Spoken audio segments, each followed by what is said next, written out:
Okay, so today's topic of discussion, for those of you who've been following up and seeing around, it is very controversial. I'm going to topic idea with Hock. He didn't seem too keen. he kind of laughed it off for a second or two, but decided to go along with it. So the kind of basic theme of what we're going today is the huge pandemic that we face in our industry, the all ever looming sausage fest. Yeah, it wasn't like I wasn't receptive to start speaking about it. I just feel like it's one of those things where, to a certain extent, it should be not necessarily accepted, but it's just one of those things where I don't see us changing it like going forward. It's something where as soon as we start talking about it, there's a lot of other issues that are involved. Like, to a certain extent, I know like we can't have this conversation without getting a little bit political. And yeah, like I am glad that we are having this conversation. And I'm also glad it's called the Sausage Fest podcast. I mean, that's awesome. In the back of my mind, I was hoping going forward we're going to start calling it the Sausagecast, bro. That'll be awesome. Shot, man. I think that's actually a really good idea. Let me know what you guys think. Should we change the name to the Sausagecast? Yeah, coming to you live every week. Mitch and Hock on the Sausagecast. Yeah, but it is very true what you said. As I said in kind of the opening statement, it is a very controversial issue. It is a very almost dabbling on political, as you said, and I think it's going to be very mixed responses with how people actually take it. But, I was really excited to see kind of the ideas that people have, their stances, their view, so I think it's going to be interesting to say the least. Yeah, I think like also the thing that like holds me back sometimes is it's so, you can say in general there is that pandemic that does exist, but also like specific events and things like that, it does not apply. I mean, we were discussing it on Sunday, and like Saturday night it was completely the opposite, to be honest. I mean, in the back of my mind, I'm like, we're talking about a sausage fest pandemic, but we went out and we were you know what I mean? Yeah. You go to certain places, and if you're talking about the ratio, it's 60-30, but it could be either way on any given night, if we're being honest with each other, yeah. Yeah, that is, I mean, as you said, bringing up where we jinx on Saturday, and we actually stopped and kind of looked at each other, and we were like, geez, we're actually going to be chatting about this live in front of a bunch of people, but like here's just a complete like antithesis of what we're actually going to be speaking about. So I mean, what do you think is a major determining factor of that? Do you think it's area related? Do you think it's nightclub related? Do you think it's marketing efforts from certain nightclubs? What do you think actually creates this sausage fest or this use a word. You almost used the word. I don't know. I'm not gonna say it. But I guess like you touched on marketing, and that's one of the weirdest things when it comes to nightclubs, and it's one of those things that, especially in Joburg, it's been, I guess, a theme for a long while where let's just say before 9 ladies enter free, and then after 9 they pay an entrance, but for the entire night for men the entrance fee stays the same, and that's only put in place to address what we're speaking about today.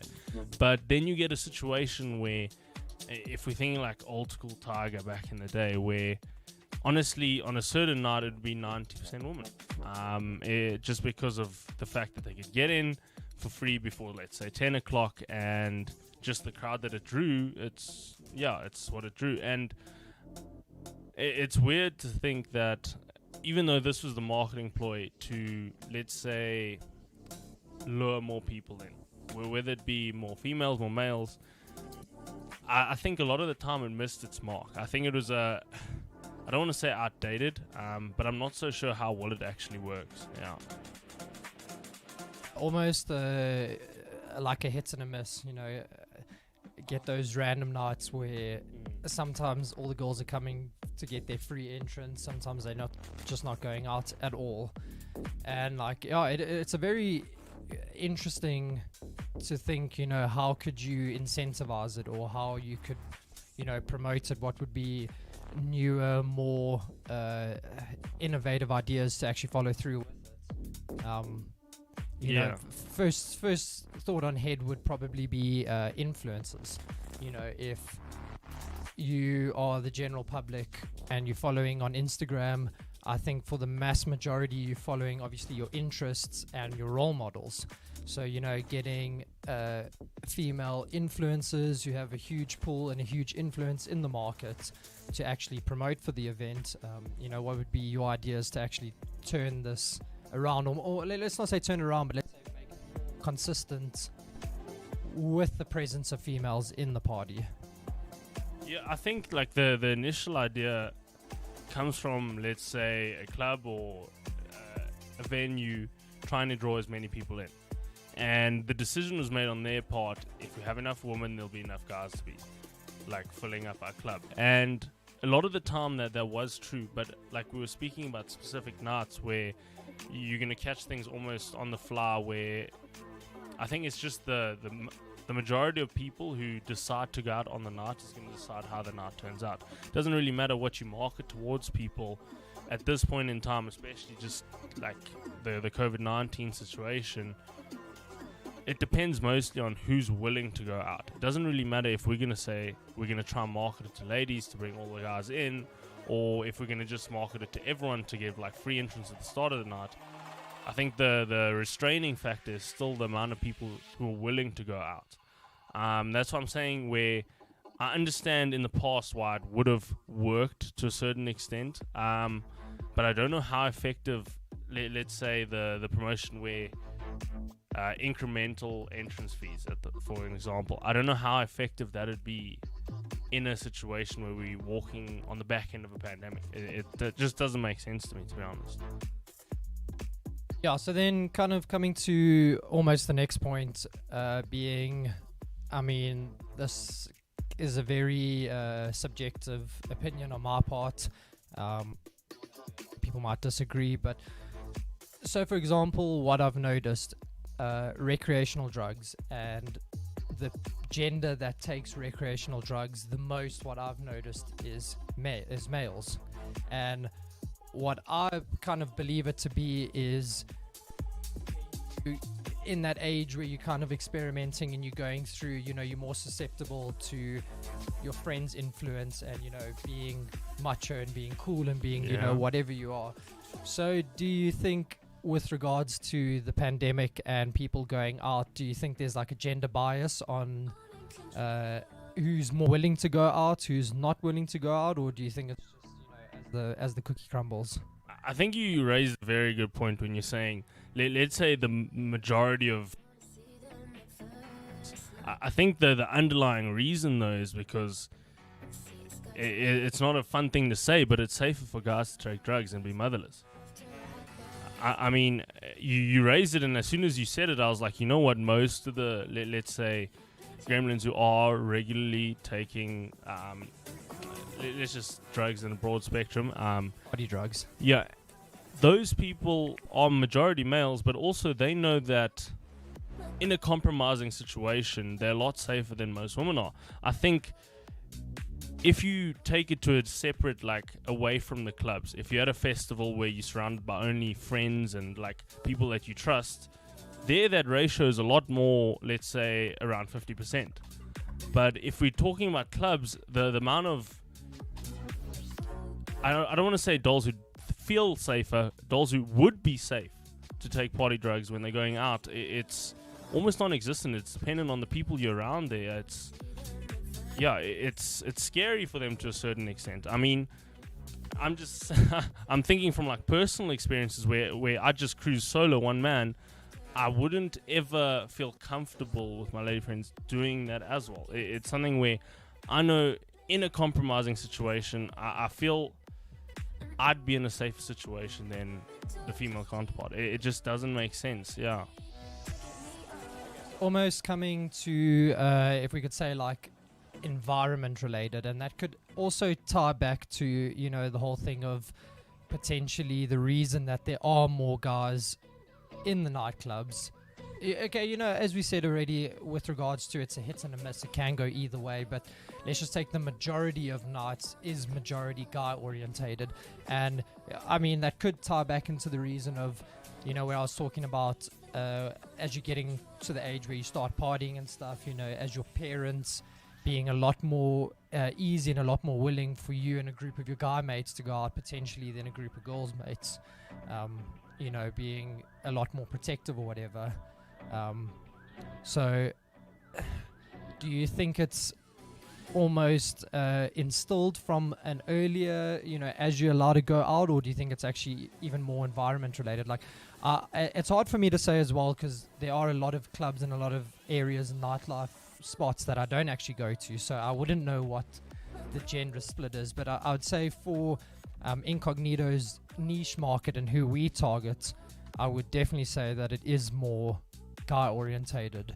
So do you think it has something to do with almost as I said, like what has been instilled from parents as they start going out, as females start going out, or, you know, what they instill in each other, or I don't know, man, what do you think? Well, I do think, like, let's say growing up, and if we're talking about the how old is grade 10, like around that area where people start experimenting, the let's say the barriers in place that are put in by most parents, they are, let's say, more strict when it comes to females. Like, I'm just thinking when it comes to my sister, like that's the only frame of reference I had growing up. Obviously the people who were out when you went out were already out. We're talking about the barriers to get them out. So a lot of parents, I feel like, would be more comfortable to let their sons go, let's say, break a few rules. Boys will be boys. There's that saying that's very controversial, and it's one of those things where it's instilled in them that you can go break the rules. When it comes to ladies, I think even myself, when it comes to my sister, I'd be a lot more protective in the sense that the things I was doing in grade 10, I couldn't even think about her doing things like that in grade 10. It's one of those things where if you're breaking the rules, you're breaking them to the furthest extent. And that's how we were brought up, right? And now when we're going out like 5, 6, 7 years later, it's a lot of years later, we've been breaking the rules for so long that it's almost a comfort zone for us. And that comfort zone only exists because I feel safe, to be honest. The only way that I would allow myself to go get to that extent, where whether it be doing drugs or just drinking, it's because I know that I have a sense of security. And that's been instilled in me pretty much by a good track record. I don't know if you could call it a good track record with drugs, but you know what I'm saying. Like a mediocre success rate from morning afters. Like 90% of the time I'm in a good state and I'm alright. Nothing bad's happened. And that's something that I can vouch for myself, but I wouldn't be able to vouch for, let's say, me having that peace of mind when it comes to female friends, sisters, things like that. It just doesn't strike the same. I'm a lot more worried as soon as you start throwing names like that in the mix. I'm like, wait a minute, that's not safe. It's not necessarily don't do drugs or do drugs. I'm like, listen, this isn't safe per se. Like, there's no real negotiation there. Yeah. Okay, well, yeah, so to the female followers and the ones that are tuned in at the moment, I guess this would be a prime opportunity for you guys to let us know what, when you're making decisions to go out and to not go out, you know, what are influencing factors in terms of, as Hox mentioned, you know, safety, going out with groups of mates, you know, what do you guys put in place almost to feel safer or to feel comfortable going out? Yeah, let us know in the comments. Love to know. Okay, cool. We got a comment there from Natasha. Okay, I see. Yeah, very true. In terms of, I guess, going deeper onto that topic, for a guy to be taken advantage of, he has to be a lot more out of mind than what a girl has to be. So yeah, I see what you're saying, but then, does that also come to the fact that there are more guys in the nightclub, so there's more opportunity to be taken advantage of? Because I mean, obviously, very, very controversial and very hectic at the moment, but guys will take advantage of guys. But I think it's a lot more prevalent. Actually, I know it's a lot more prevalent, if that is going to happen, is guys taking advantage of girls. And I think the reverse of girls taking advantage of guys is very few and far between. Yeah, I know, just like you mentioned, it's a little bit on the fence here. The current climate of gender-based violence and all of that. It's something where, if we were to say, we had a medium of, let's say, 70% of people were half decent, then there's a 30% where they would be the people who would take advantage of drug users. Now, if we're filling up a club and, let's say, already there's 70% guys, the chances of that, let's say, bad element being in the club is a lot higher. And to be honest, as soon as you're talking about someone you care about, if the chance is 5%, you're not taking a fucking chance. I mean, let's be serious. If it's 1%, I'm still like, whoa, I'm stop the bus. And it's one of those things where, I'm trying to think, I'm seeing the groups being mentioned, and I know when it comes to female friends, even if it was a group of them, a lot of the times there'd be one or two guys just around. Not necessarily, it'd still be ladies' night plus one. And it's one of those things where I know, I'd have more peace of mind being there for them, first of all. And it's one of those things where, it's very problematic in the sense that I know we're mentioning that people are just naturally, I don't want to say naturally, people do take advantage of other people, especially when they're drunk, under the influence, doing drugs. But if it's even a margin, a small risk, why take the risk at all? I mean, it just doesn't make sense. I mean, we're going to unpack this whole, let's say, box of problems where we go back to the lectures that pretty much happen in high school. One bad night can ruin your life. And a lot of the times, remember I mentioned, listen, I got a good track record, but I've got a good track record, sorry. But I also know that I've been in that compromising situation, and it's not a lie. One bad night can ruin someone's life, and if you're not in a safe enough space, that's why I did mention festivals, where if you've got a group of friends where everyone has the opportunity to feel safe and, let's say, let all their guards down, that let's say, distribution of male to female drug users is normally right down the middle. And it's because everyone feels safe. It's because there's no, let's say, alarm bells constantly ringing. Yeah. Sure. Yeah, and I think that actually ties into a comment that I see from Kerry Lee here, in terms of, going out in a group, going in a carpool, so Kerry, from your perspective, do you, let's say, going out in just a group of your female friends, do you prefer to have a guy around, or do you even prefer to go out with a group of guys?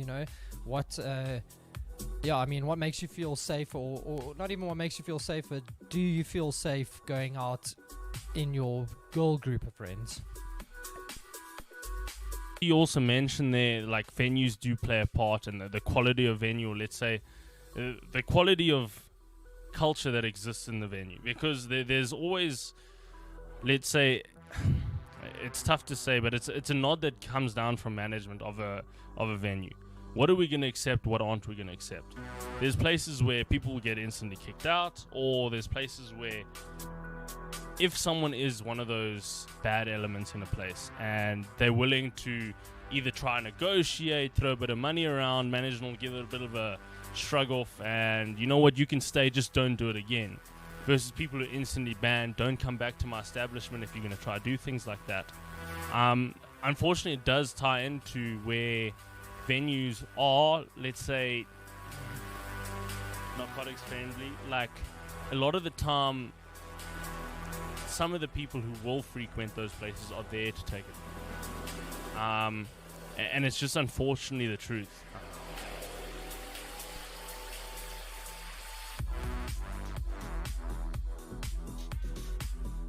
Yeah, I think, basically coming back to the point that you made on the culture of people that go, and unfortunately, as without discriminating against anyone, we love all of you that come through to our festival, but the style of music does reach out to even more of a gremlin crowd, if we can call that, to to not get too offensive. And so I think from a an point of view, and for you girls that are kind of watching in, what would make you feel safer, what would incentivize you to come more, obviously putting in security measures, having bouncers that are constantly watching, or even to the point of giving your group of friends, you bring a +4 or +5 so that you're coming in a group. Yeah, I see a comment there where someone's saying, cash over there, if they're out with just one female friend, correct, they're less likely to overindulge. And that's something where it's the culture of protecting each other. And it's something that we, like, it's impossible to argue with, because the deterioration, avoidance is better than having to deal with the problem. When I mentioned, like, if there's just a marginal risk of something going wrong, why take the risk at all? If you know that for whatever reason the risk does exist, and I have a friend that I'm going to take care of, and they're going to take care of me, and we're just going to stop ourselves, and we've spoken about it before in the night, listen, when we get to X stage, we're going to call the plug, and we're both on board with this. When that point comes, there's a little bit of an argument, like, whoa, but remember you said you're going to pull the plug. This is where, that point, I'm making this judgment call for us. I'm doing this for you. And you're like, okay, we had this discussion. The better judgment's prevailing here, hopefully. And it's one of those things where, fortunately, that culture has adapted to protect the ladies out there. But it's also something where it's so... It hurts that the culture like that had to develop at all, unfortunately, yeah. True, it sucks that, anyone would be in this position or even have to feel this way and have to put these measures in place, just because of how our culture around nightlife is. But I mean, honestly, rather stay safe, rather have those in place, rather, have your group of friends that will tell you, hey, enough is enough, we're going home. Rather, as you said, rather avoid it than actually deal with, that situation when it arises. But yeah, keep the comments flowing in. We loving the feedback, loving the topic. Loving the topic. I think, like, when it comes back, if we circle back to events and venues, the number one thing, if we want to get to a stage where everyone's comfy enough to indulge, let's just use that as a baseline. If we had a situation where everyone can indulge to the extent that they want to without fear or let's just say general concern, it comes down to venues, are they safe, and the people you're filling those venues up with. And that's where the real challenge comes in. Obviously, if you're promoting events to this type of crowd, you do want to get to a point where everyone feels safe to indulge. The problem is 90% of the time, not 90%, I'm talking caca. Let's say that there's always a small marginal percent of the time, the people you reach out to, like I said earlier, if we cut the population in like 70-30, we got 70 decent, half decent people, 30% are, let's say, the bad element. There's always a chance one or two sneak into the venue. And it's very hard to stop people from sneaking in if they are that element. I mean, how do you turn someone away because for absolutely no reason at all? Yeah, because you judge them that they might be that. It's very tricky. But I guess the goal would be for a venue and an organization that throws events to get to a point where the community that follows those events are, let's say, wholesome. Like, if we get to that stage, then everyone's comfortable to let their guard down and indulge in the things that they want to indulge in, then we're all right. But realistically speaking, it's pretty much, it's impossible. Like, we don't want to give anyone the wrong idea of, come to our parties, let your guard off, let your hair down, and something happens. So, honestly, as I said, not a like chance. as I said, or as Hawk brought up first, like avoidance is better than actually dealing with it. So I think, I mean, regardless of everything that's been said, please, everyone stay safe. Not just the ladies out there that come to our parties, but even the guys. Like, as Hawk said, if you got the whatever percent of bad eggs that potentially could be coming into the venue, rather just be safe rather than sorry. Yeah, I did mention like a track record and all of that. That means, let's say you go out 100 nights. The one bad night's the one that's going to haunt you forever. And that is from experience, where I know that there's those terrible experiences that you will go through if you overindulging regularly. It's one of those things that I don't want to say it's inevitable, but it's something you don't want to have to take the good with the bad. It doesn't make sense to me. You can't market anything to someone saying you have to take the good with the bad. Why we're even having to consider the bad is obviously the root of the problem. Okay, cool. So comment from Norshad Gobadan. Sorry, I hope I said your name right. Sorry, man, it took me a second. It is very true. As we touched on, there is going to be that percentage of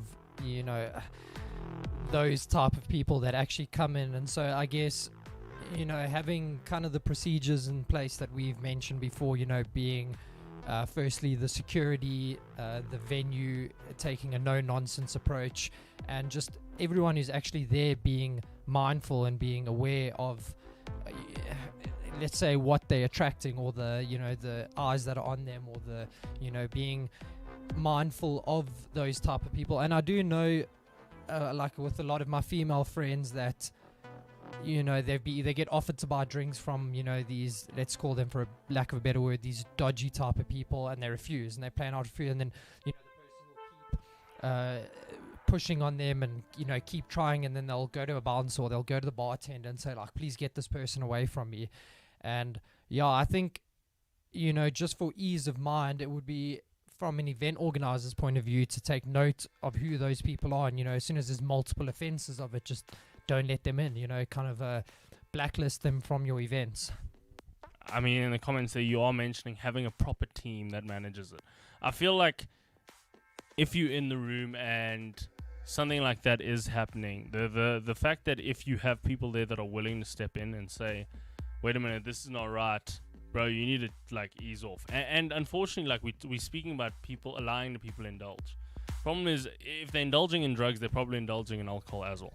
And when oaks are hammered, they are always going to get out of hand. And it's something where, let's say, to everyone out there, you also need to make peace with where you're going in the night. If you're on too many uppers or something like that, and you're getting hammered, there's a decent chance you're going to get kicked out for whatever reason. Now, people get a lot of, they get touched as soon as they need to be removed from a venue. If it is, let's say, in that scenario where you were bringing it up earlier, where the bartender has to step in, I know, let's say, half of the time, people will overreact. Why is the bartender trying to kick me out? Now, I think having that correct team in place, that you can have security step in and sort that situation as quickly as possible. The biggest problem that, let's say, what leads to these things escalating so badly is the fact that the team isn't ready to remove the element quickly and professionally. If you have security, you're going to step in, say, listen, this is not on. He's going to open his mouth. We're going to grab him by the shoulder, remove him. Let him shout at the security outside. But if we're leaving them in the venue and people aren't willing to step in and sort the stuff out as it's happening, then it slowly escalates. Suddenly everyone's uncomfortable. He's shouting at people. He's roping other people in. Unfortunately, the way that the culture is, one guy's getting loud, he's swearing at a few people. Now, two other guys also want to get involved. Like, hey, man, shut up, you can't say that. Now it's a big thing. And going back to having the correct team there, if we can step in from a security point of view, remove it, saying, listen, Buggy, you need to go outside and cool off. This is not on. And at that point, you can address the way he was harassing people. Not addressing the harassment inside and saying, listen, this is not on. If you carry on, we're going to remove you. That's it's nonsense. If they've already crossed the line, we need to remove them, and then we can address them regarding the reason they got kicked out. Not in a discussion way, this is why you could get kicked out. And I think that is somewhere that a lot of venues do misplay. And it's something very frustrating in the sense that if you know that you had the correct security in place, this would be completely avoided. Someone who's willing to just remove the issue and deal with it outside, telling someone this is why I removed you, not negotiating with the culprit saying, listen, if you carry on pushing these lines, we're going to have to do something about it. Like vague, open air, watch outs. No, it doesn't work like that. Once people step over that line, there needs to be the repercussions that come in from the organization, from the event, from the venue to say, listen, this is not on. As soon as it gets entertained, it does unfortunately escalate. Yeah. That's true, and I think it also sets a precedent for future, mishaps or future events that might occur if you do deal with it in that way and actually, sort out the problem on face value without, as you said, negotiating and, please don't, and begging and pleading. But yeah, cool guys. Thanks for all the comments and stuff. It was very, very interesting. I thoroughly enjoyed. We are running a bit shy on time, so we do need to move forward with the rest of the items that are planned for this podcast. So the first thing on the agenda is our event that is happening this Saturday, the 24th of October at Mary Jane's again. It is Culture Episode 2. Doors open at 2 o'clock. They close at 10:30. We've got a sick lineup. The full lineup has just been released. You can find Elementary, Missyplex, Galileo, Grizzer, Days Culture, myself, Eat SherBit. It is going to be a banger. For those of you who actually came through and, supported the last one, you know exactly what I'm talking about, and we do hope to see all of you there again. Guys, we will be limiting the capacity numbers according to capacity. So head over to Howler, get your pre-sale tickets just to secure your spot in the venue. Once we do hit capacity, we won't be letting people in. It'll be a pass out, pass in type of thing. You'll have to sit around and wait for people to leave the venue before you can actually come in. For those of you who haven't been, we've got a little promo video of what the venue looks like, what went down at the last Culture, and it's really dope. So yeah, have a look and let us know what you guys think.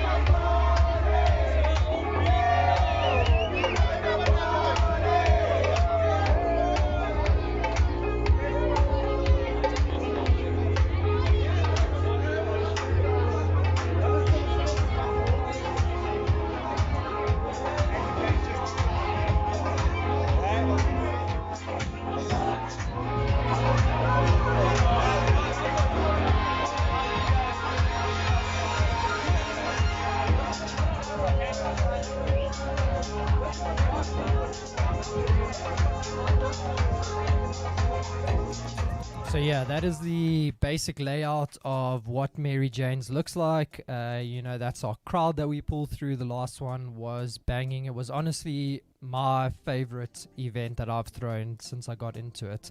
So we hope to see all of you that were there the first time, and we hope to see all the new faces pulling through.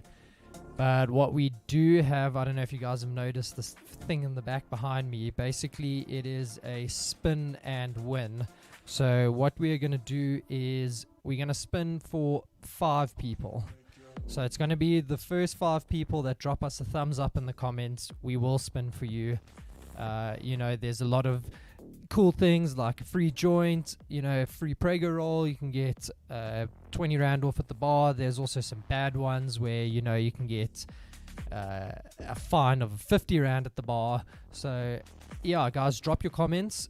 We will spin for you. Only 5 guys, so drop quick as soon as you see this. And even if you get the bad ones, even if you get a 50 Rand penalty, we hope you still come through and pay your penalty and have a jewel with us. So yeah, let's get this underway.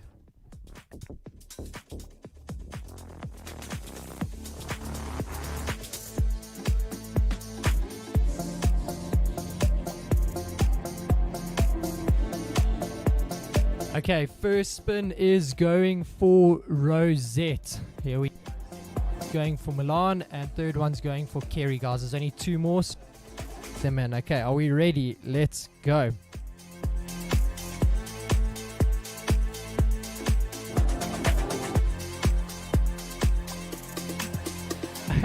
Unfortunately, you got a sorry, not today. Sorry. Okay, Milan, we're doing a spin for you. Hock, do you want to take it underway? Okay, sure. There might be a conspiracy with clockwise. Oh, nice, Milan. You got one free meal. So they do if Pragos, they do chips. So come through. I am going to message you privately just to get your full name, your self information, but you have got a free meal at the venue. Okay, Kerry Lee, are you ready? We're doing your spin now. Let's go.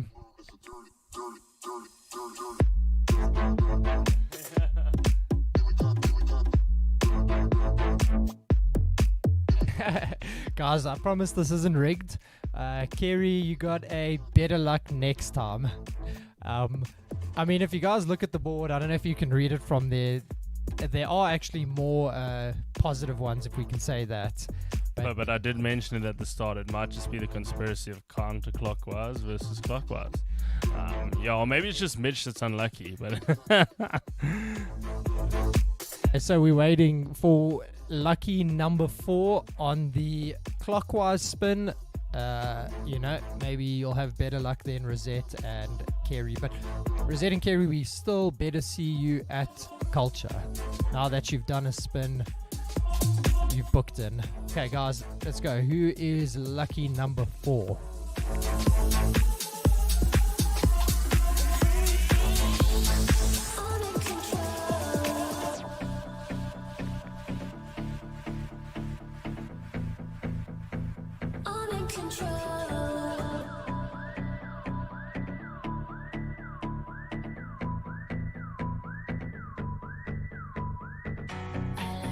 Waves, but I wanna see them at first light after a long night.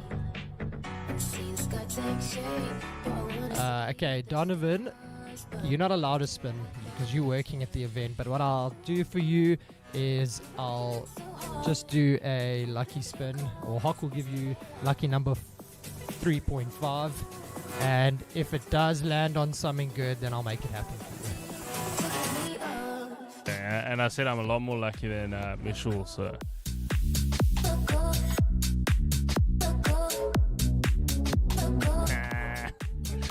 Okay, it's landed on one free beer, so I will get a free beer for you at the event. Like scientifically confirmed that I'm luckier than Mitchell. Thank you. That is actually so true. It's two for 2. But I got the last spin. So guys, who wants to bank their bets on me? Come now, let's go. Who wants to go lucky anti-clockwise? Anti-clockwise.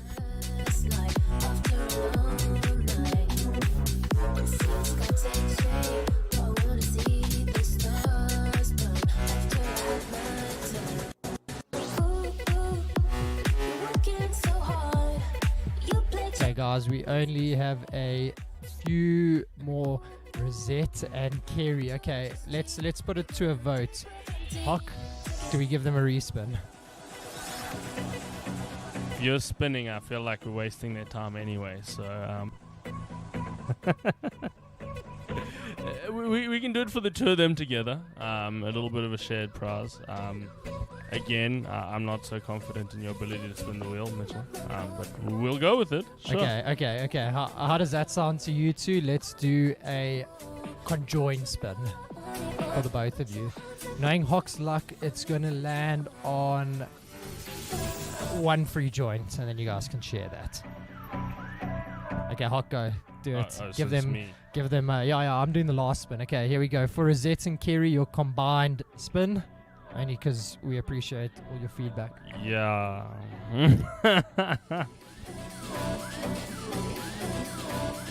Settled.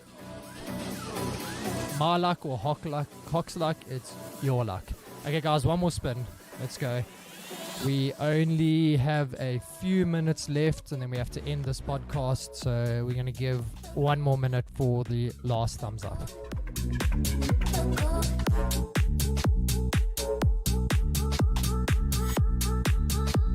I'm very sorry that I let you guys down. I did my best. Like, I put all my effort into that spin. It just didn't come out. Sorry, man. I'm honestly so disappointed in myself. More than the wheel. It was my fault, and I truly apologize. It's 30 seconds. 30 seconds. Any takers? It's a free spin, guys. Come on. Jump on board with it. Okay.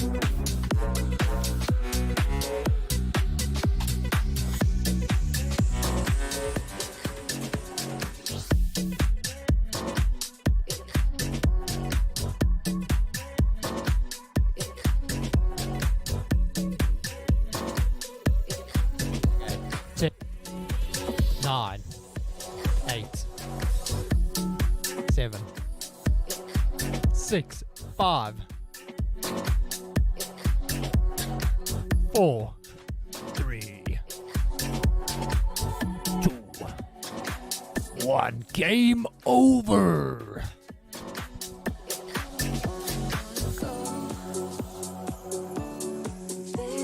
Okay, so we only had one winner. No, two. No, two winners. We got a free beer for Donovan, and we've got a free meal for Milan. Kerry and Rosette, better luck next time. And I believe you owe someone a beer. Who you? Well, me too, but you definitely owe someone a beer. Okay, you can grab yours when I'm dishing it out to Donovan there. Okay, guys, we are wrapping up this podcast.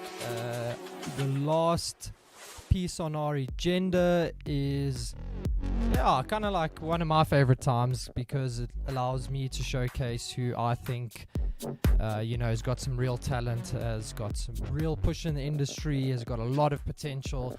So my DJ shout out for the most underrated DJ of the week goes to my boy Grizza.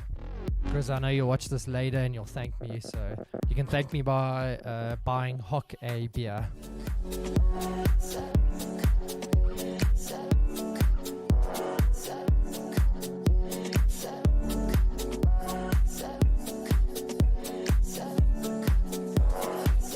Okay, cool. Thank you, guys. Thank you, everyone, for tuning in. Thank you for all the comments, all the feedback. We really appreciate it. This was, for me on a personal level, my most enjoyable podcast. It was definitely our most controversial, and I think the feedback that we got was very positive and very insightful. So from Events Incognito point of view, we will try our best to deliver, on everything that you said, on everything you brought up. We obviously want to make all of our events as safe as possible, and undeniably we want more females to actually come through, to feel safe, to have a good time, to let loose, to go wild, all of this without the fear lurking that there are these khokhos that are hanging around. So that's our mission moving forward from this podcast. But a huge thank you to everyone who stuck around, who watched, and who got involved. We'll see all of you Saturday. And thank you to Kung Fu Dumpling again for joining us. Short, man. Stay safe, everybody. Peace.